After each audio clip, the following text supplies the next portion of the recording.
જય શ્રી કૃષ્ણ, જય માતાજીની। આજે આપણે બનાવવાનું છે ચોકલેટ શ્રીખંડ। ચોકલેટનો ફ્લેવરવાળો સરસ મજાનું શ્રીખંડ બનાવીશું। શ્રીખંડ બનાવવા માટે મેં 7 કલાક દૂધ જમાવી દીધું હતું। 750 ગ્રામ દૂધ લીધું છે, સરસ મજાનું જામી રેડી થઈ ગયું છે। 1 ચમચી દહીં નાખી નોસીકું દૂધ ગરમ કરી 1 ચમચી દહીં નાખી જમાવી દીધું હતું। દહીં જમી અને સરસ રેડી થઈ ગયું છે।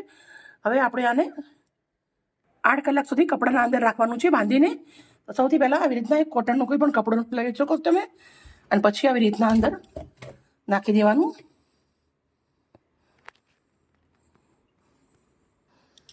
આવી રીતે મેં ડબ્બામાંથી એક કપડાના અંદર નાખ્યું છે અને નીચે મેં એક ચાળણી રાખેલી છે। ચાળણીથી અંદર વધારાનું પાણી ચાળણીના અંદર પડી જશે। સરસ મજાનું દહીં આપણું રેડી થઈ જશે।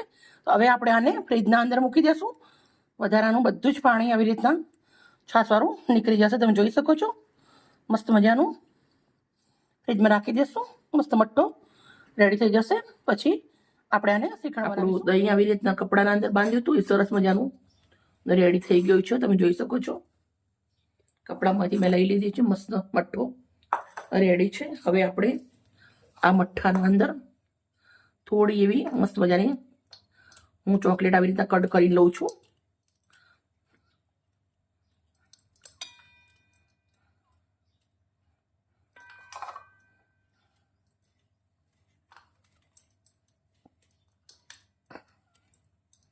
તમે મિક્સરના અંદર ક્રશ બી કરી શકો છો, પણ થોડી મોટામાં ચાવવામાં આવે તો સારી લાગે, એના માટે હું આવી રીતના ચોકલેટને લેવાની છું।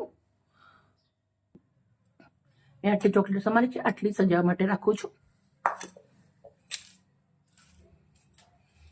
હવે આપણે આને ચોકલેટ નાખ્યા પછી સરસ મજાનું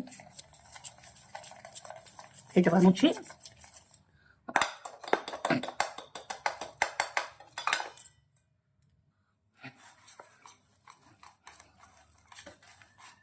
સાથે આપણે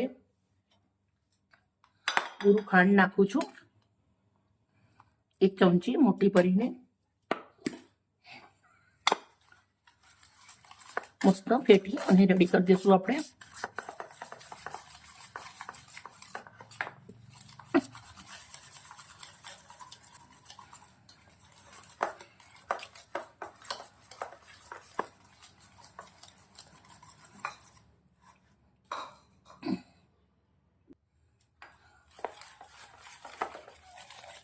મસ્ત મજાની ફેટી અને આપણું આઈસ્ક્રીમ તો શ્રીખંડ તો રેડી થઈ ગયું છે।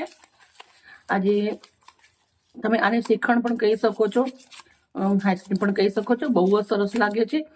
થોડી મલાઈ નાખો તો આપણે આઈસ્ક્રીમ થઈ જાય।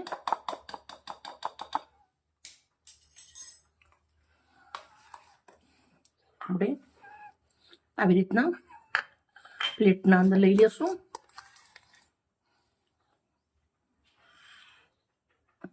આ નાના બાળકોને બહુ જ ભાવે। મેં મારા ભાણિયા માટે બનાવ્યો છે, બહુ જ સરસ મજાનું બની શ્રીખંડ રેડી થઈ ગયો છે। આજે મારા ઘરે ભાણિયો આવ્યો છો તો ક્યારની વાતનો કે તો માસી મારે આઈસ્ક્રીમ ખાવો છે, આઈસ્ક્રીમ ખાવો છે। તો મેં કીધું મેં આઈસ્ક્રીમ ઘરે બનાવી દીધી, તો રોટલી ખાઈ લે જોડે, એટલે એને કીધું હા એમ, એટલે પછી મેં આવી રીતના શ્રીખંડ બનાવી દીધો છે ચોકલેટ વાળો સરસ મજાનો। આના જોડે રોટલી પણ કહી શકાય। પૂરી સરસ મજાનો શ્રીખંડ બનાવી મારા ભાણિયા માટે રેડી કરી દીધો છે। તમે તમારા બાળકો માટે ક્યારે બનાવો, જલ્દી બનાવો બેન, બહુ જ સરસ છે।